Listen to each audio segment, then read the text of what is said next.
Master minds commerce చదవాలనుకునే 10th inter విద్యార్థుల తొలి ఎంపిక.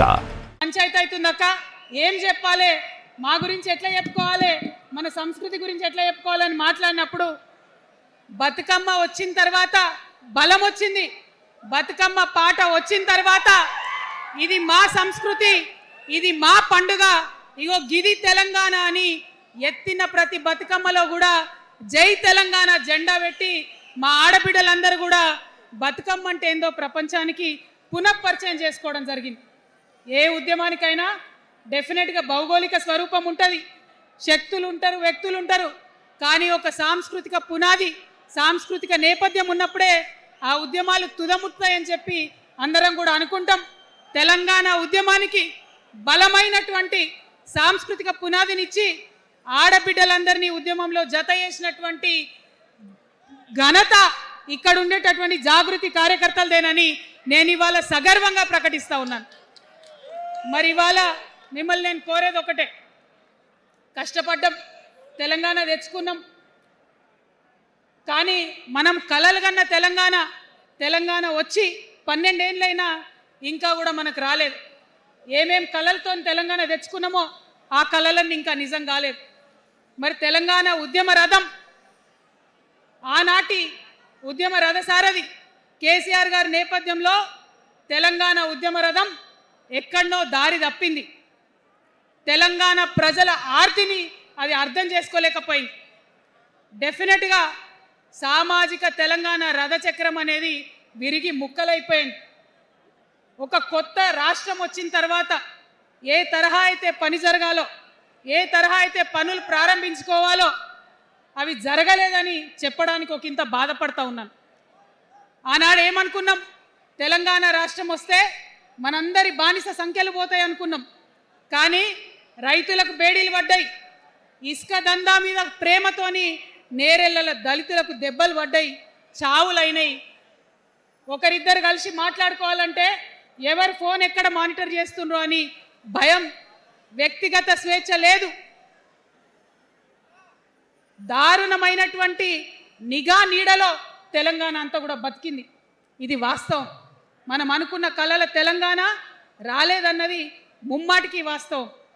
మరి అటువంటి సందర్భంలో నేను ఇవాళ మీ అందరికి ఒక మాట చెప్పాలి.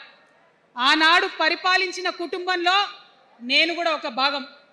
ఆనాడు పరిపాలించిన కుటుంబంలో ఒక భాగమైనందుకు కొన్ని విషయాలకు నేను సిగ్గుపడతా ఉన్నాను. తెలంగాణ ప్రజల్ని క్షమించమని కూడా కోరుతా ఉన్నాను. కానీ తెలంగాణ సాధించినందుకు మాత్రం చాలా గర్వపడుతున్నాను. నా జన్మ ధన్యమైందని చెప్పి భావిస్తూ ఉన్నాను. మరి అనేకమైనటువంటి తప్పులు జరిగినాయి, అనేకమైనటువంటి నేరాలు జరిగినాయి, అనుకున్నటువంటి తెలంగాణ సాధించుకోలేదు.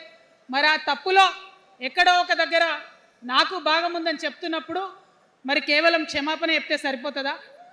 ఏ తెలంగాణ అయితే కావాలనుకున్నామో, ఏ సామాజిక న్యాయ తెలంగాణ అయితే రావాలని అనుకుంటున్నామో దానికోసం నడుం బిగించి కష్టపడి పని చేయాల్సిన అవసరం కూడా ఉంది. మరి ఇవాళ పని చేయడం కోసమే తెలంగాణ రాష్ట్ర సేన ఇవాళ తెలంగాణ ప్రజల ముందుకు వచ్చింది. రేపటి నుంచి మీరు చూస్తారు మా పని ఎట్లుంటుందో, మా పనితీరు ఎట్లుంటుందో. ఎందుకంటే ఏ పోరాటం చేయాలన్నా, ఏ ప్రజలకు మంచి చేయాలన్నా కేవలం కొట్లాడితే సరిపోదు, దానికి రాజకీయ అధికారం కూడా ఉండాలి. రాజకీయ అధికారం తోడైనప్పుడే ప్రజలకు చేయాలనుకున్న మంచి చేయగలుగుతాం. అందుకే ఇవాళ పార్టీ పెట్టేది. అదర్వైజ్ గత 11 నెలల నుంచి తెలంగాణ జాగృతి చేస్తున్న పోరాటాలు మీరు చూస్తున్నారు. ఎన్ని పోరాటాలు తీసుకున్నాం, ఎన్ని రకాలుగా సక్సెస్ సాధించినాం మీరు చూసిండ్రు.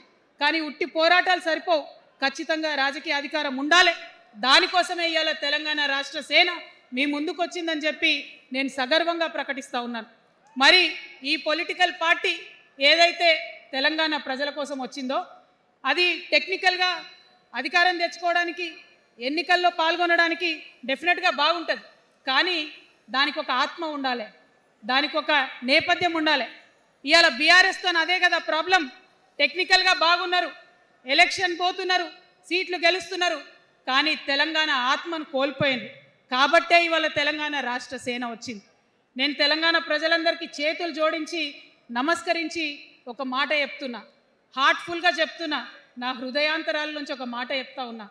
నేను తెలంగాణలో ఉన్న 3.5 కోట్ల మంది తెలంగాణ బిడ్డలందరికీ ఒక అమ్మగా పరిణితి చెందాలనుకుంటున్నా.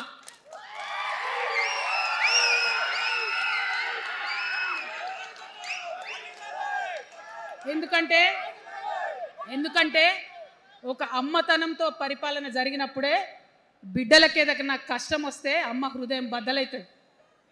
అటువంటి దుఃఖంతో పరిపాలన జరిగినప్పుడే, అటువంటి సంవేదనతో పరిపాలన జరిగినప్పుడే, అటువంటి ఆర్తితో పరిపాలన జరిగినప్పుడే రాష్ట్రం ముందుకు పోతుంది, రాష్ట్రంలో ఉన్న ప్రజల కష్టాలు తీరుతాయి.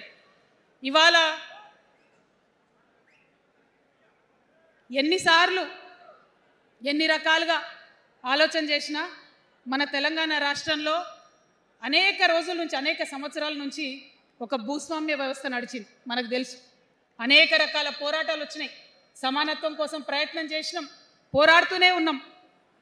అది రైతాంగ సాయుధ పోరాటం కావచ్చు, ముల్కీ ఉద్యమం 1952 కావచ్చు, 1969లో తెలంగాణ ఉద్యమం కావచ్చు, తర్వాత వచ్చినటువంటి నక్సలైట్ ఉద్యమం కావచ్చు, అనేక సామాజిక ఉద్యమాలు, ఎందరో మంది మహానుభావులు, ప్రొఫెసర్ జయశంకర్ గారి దగ్గర నుంచి మొదలు పెడితే చాకల ఐలమ్మ గారు, దొడ్డి కొమరయ్య గారు, ఆరుట్ల కమలాదేవి గారు, రావి నారాయణ రెడ్డి గారు, సురవరం ప్రతాప్ రెడ్డి గారు, దాశరథి గారు, కాళోజీ గారు, నక్సలైట్ ఉద్యమంలో గద్దరన్న గారు, గణపతి గారు, మారోజు వీరన్న గారు, సాంబశివుడు గారు, ఇట్లా అనేక మంది పోరాటం చేస్తే అంతో ఇంతో సమానత్వం ఇప్పుడు వచ్చింది.